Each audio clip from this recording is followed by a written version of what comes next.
want to do it? No. All right, you're doing it. No, stop. Remember doing the post-game interview? No, I'm not.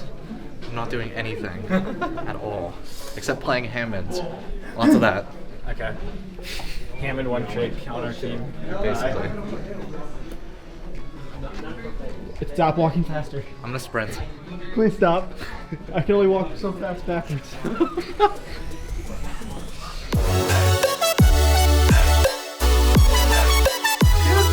Oh yeah!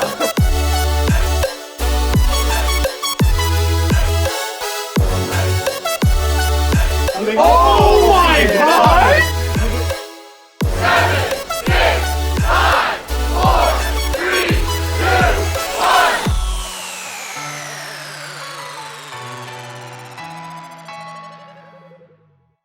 1. Stage 3 has been, I guess, unexpected for the fans and like some of the other teams, but for us it was always expected because we understand what we're capable of. And it's not like a cockiness thing, but it's like you have to be confident in what you're doing, and we're always confident.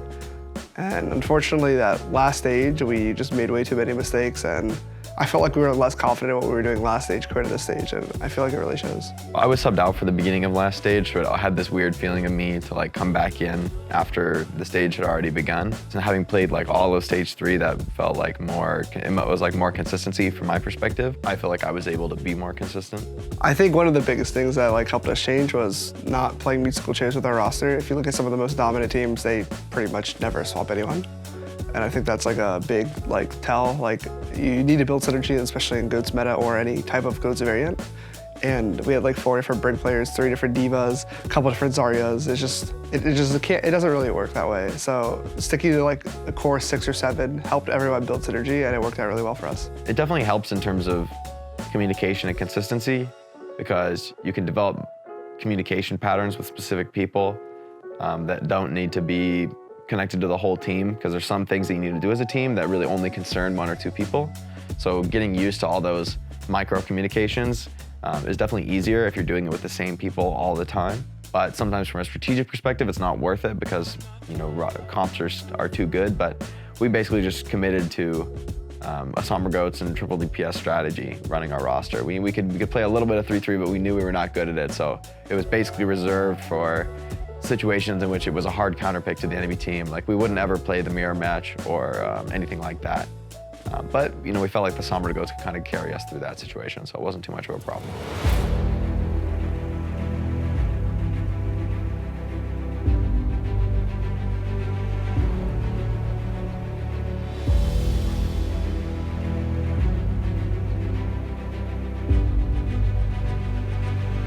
Welcome, the Houston Outlaws. Dante got hacked. He wasn't going anywhere. Lynx finally gets his first kill around. That's a big pole spot. Ardo caught by that. Dante brought back into the fight. Giannis doesn't even make it to the ground before he gets turned into scrap metal. Going to try and flank around the side. There's still a big EMP from Dante. That will be a game breaker here for the Justice. They don't hold the point right now. Oh, Ardo! He was hacked for an EMP! Oh, he sucked it into the both of them in the air. Yes, Corey. That was where you were from, but the Outlaws, you'll have to back up a little bit. So being healed, but not enough, apparently. Minefield, pile driver dropped down. Ardo was able to get to the high ground, though, and Hanzo avoids scrutiny for the time being, but the Outlaws are sat on the point here. 3 minutes, 10 seconds. And that should be enough. There might be a trace it. No. Raucous friendly healing now, sees the self-destruct come down just in time. He's able to duck towards that right side room to stay alive. Overtime now is ticking. The Outlaws points him with a biting grenade here. He needs to stay out of sight and stay alive, and he's able to do so. He gets healed up with a repair pack, presumably, or Raucous throw a grenade. Either way, this is looking good now for the Outlaws. They're able to push through. Ardo, take him down. Not even a healing arc enough. So we split up the Justice. Sleepy is down. Lisa has been doing so much work right now, but there's more to be done still. Sansum is hacked, and there's the EMP to ensure the job gets done right. Giannis, he had Primal Rage. He gets taken down and not an opportunity to use it. Overtime here, and the Justice are no closer to having captured point A. Ardo on the point. Arc has returned, but Lisa has so much space, so much freedom, so much lethality. What a finish! Well, Jake's chasing down Sansum. Watch out, it's going to be nasty. Muma charged away. Nice. Not over the edge. Muma has nano boost here. He can just back in. Oh, no, didn't see that coming. Come on. Giannis had the look on with dismay, and he realized that his teammate was about to get crushed to a pulp. Brigitte with the Wrecking Ball on the high ground to try and deal with the Widowmaker thing, and then Nana boost on a Jake. Gets one. The pulse bomb.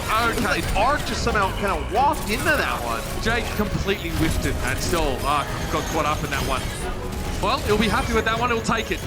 Raucus actually able to buy himself a second life by getting that health pack, and now Boomer drops back in. Links are on the Doomfist here. Oh, the Outlaws, they want to end it. It didn't work against the Florida Mayhem, but this time it looks like it might just catch on.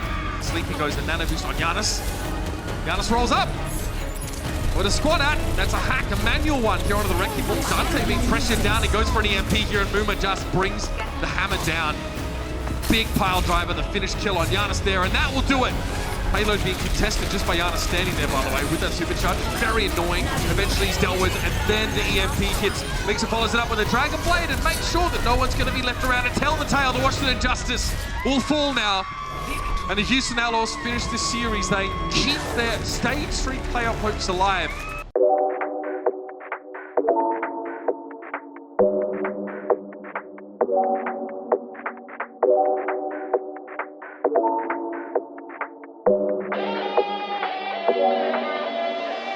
Jake trying to finish off the killer against Neko. There's no sleep dart available for the Arda, but Jake's too low to contest that.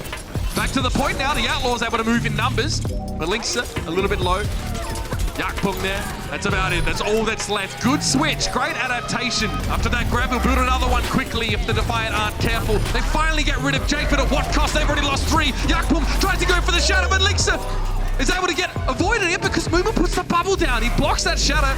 Yeah. Sweet timing getting back, and now Moomin's going to make this even harder. Another grab. There's 2-2 fights for Linksa, and Dante finds Gods with that self-destruct. On his own, though, he's going to struggle here big time. Gods might just be able to touch, and he does get there. Yakpung, though, doesn't last much longer. Gods now with the adaptive shield. It helps, but not enough. Logics can't get there. Comes in. EMP. Good hurt. There it is. EMP. 5 players. 8 does have Valkyrie, but it's probably not going to be enough healing if they stand around like this. Not much of a way to eat that. Here it comes. And Matrix and Bastion. Linksa doesn't even need to see the enemy to know how to deal with them. Yakpung went down first. That could be nasty. It's a trait, though. Dante's missing, but Mangachu out of the picture now is going to be a problem. Boink and Raucus holding down the fort with an immortality field, and now Gods has to face the full fury. Linksa on the point, and Neko to flank around. Oh no, the hook! He went for it too early, and Linksa just shuts him down immediately. If he connected there, could have been something there. But now, the Outlaws will hold on. They hold out, and they hold off. They need to get some kills. There it is. That's the switch. They finally answer the threat of Mangachu's Farah. Links is able to find the shot. Moomer, big charge. Neko out of the picture. He's taken down. Mangachu's brought back into the fight now. Aid with a resurrect, but the Outlaws are still capturing the point. Moomer now needs to defend his point, but they got it! The self-destruct finds no one. The Outlaws make the switch at the 11th hour. Really very late in the day, but they get there. Gods will get Jake, use the self-destruct. He's going to have to get, he gets slapped before he can get rebound. That is huge. Moomin tries to come in here, and then Toronto Defiant. They run out of options. The Houston Outlaws hold strong. Mangachu's forced to get out of line of sight, but he's so low. He ate so much of the barrage. And the Outlaws are one step closer to victory.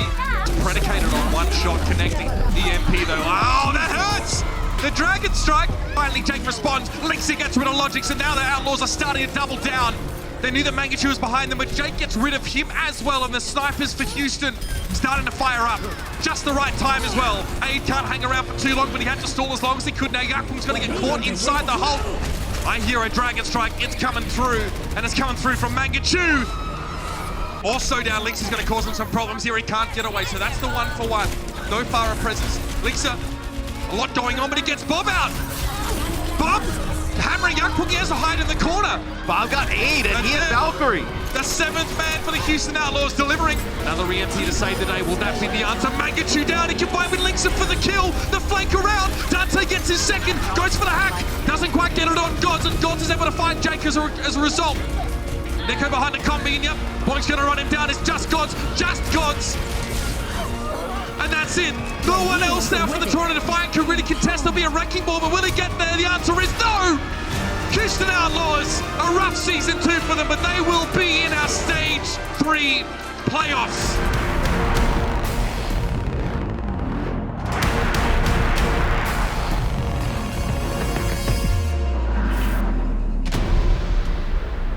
We tried like a lot of different strategies in practice, mostly because we were pretty confident in like our default strategies. but we knew that Justice and Toronto were both teams who were gonna like do some weird stuff. A majority of all Overwatch League teams have similar like talent. Like pretty much every team, there's not like a huge difference between players. It's if anything, it's like, I know it seems like there is, but if anything, in my opinion, there's like a big difference with strats and how like you enable certain roles and players. Because if you're in the Overwatch League, you're being, you're hired to do this job that everyone, like that you're capable of. Everyone's able to hit these shots, everyone's able to like pop off in the same sense. It's just like, how are you coached and how are you prepared? Like how are you using your skill set in order to like win a map, right? That's the biggest thing. And I think that some teams utilize certain roles better and some teams utilize certain strats better. And that's like what separates mid-pack tier teams, top tier teams, and lower teams like from the rest. For the stage playoffs, I mean, I want to try and win. Obviously, you're going to try and win every game, but we don't even know our opponent yet. So there's like, I don't know, there's nothing really to think about. Like, I feel like it's just one of those, it's like when you play in a tournament format, you just prep for each team that you play. There's no point to thinking about stage playoffs conceptually until we know what our road to the stage playoff finals is, right? Like who are we playing round one? Who are our possible opponents round two, right? That's the type of stuff that'll make me think about stage playoffs. But right now it's just like theoretical, I guess, in a way. After we beat Toronto, this is like a funny thing. We thought that we still, even with 5-2, we thought we could be knocked out still. But like the way other matches went, apparently that we just clinched instantly. So I didn't know the second we won. So I had to go back to like the practice room, and then I looked at the Overwatch League standings, and they showed that like we clinched, and like that's when it hit everyone. We clinched. Everyone was like, "Holy crap, we clinched! We clinched!" We're like, everyone was like freaking out. We were like really happy because like there's always like you never get excited for something until it actually happens. And when it happened, it was like, wow, we actually did it. That's crazy. We went from a winless stage, like literally like statistically the worst stage out of any team ever, to stage playoffs, next stage. That's crazy. It was good.